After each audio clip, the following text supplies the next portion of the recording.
Christmas വാൾ ഡെക്കറാണ്. എനിക്ക് ഭയങ്കര ഇഷ്ടമായി ഇതിൻ്റെ ഫൈനൽ റിസൾട്ട്.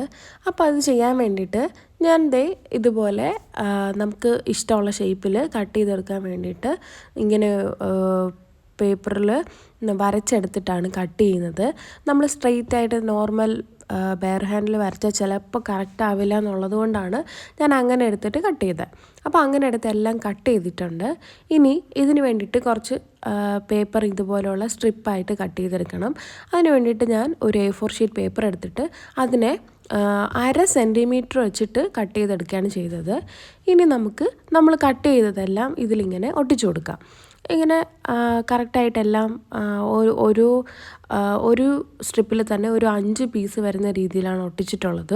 നിങ്ങൾക്ക് അതിലും നീളത്തിന് വേണമെന്നുണ്ടെങ്കിൽ അതുപോലെ അതിനനുസരിച്ച് കട്ട് ചെയ്തെടുത്തിട്ട് ഒട്ടിച്ചു കൊടുത്താൽ മതി. അപ്പോൾ സംഭവം എല്ലാം കഴിഞ്ഞപ്പോൾ എനിക്ക് ഭയങ്കര ഇഷ്ടമായി ഫൈനൽ ഔട്ട്പുട്ട്. പക്ഷെ ഞാനിവിടെ ചെറിയൊരു മിസ്റ്റേക്ക് ചെയ്തത്, ആദ്യം ഞാനിത് അടുപ്പിച്ച് ഒട്ടിച്ചു. അപ്പോൾ എനിക്ക് ഒട്ടും ഭംഗി തോന്നിയില്ല, ഭയങ്കര ബോറായിട്ട് തോന്നി. പക്ഷേ ഇത് കുറച്ച് ഡിസ്റ്റൻസ് ഇട്ടിട്ട് ഒട്ടിച്ചപ്പോൾ ശരിക്കും സീരിയസ്ലി എനിക്ക് ഭയങ്കരമായിട്ട് ഇഷ്ടമായി, അടിപൊളിയായിരുന്നു.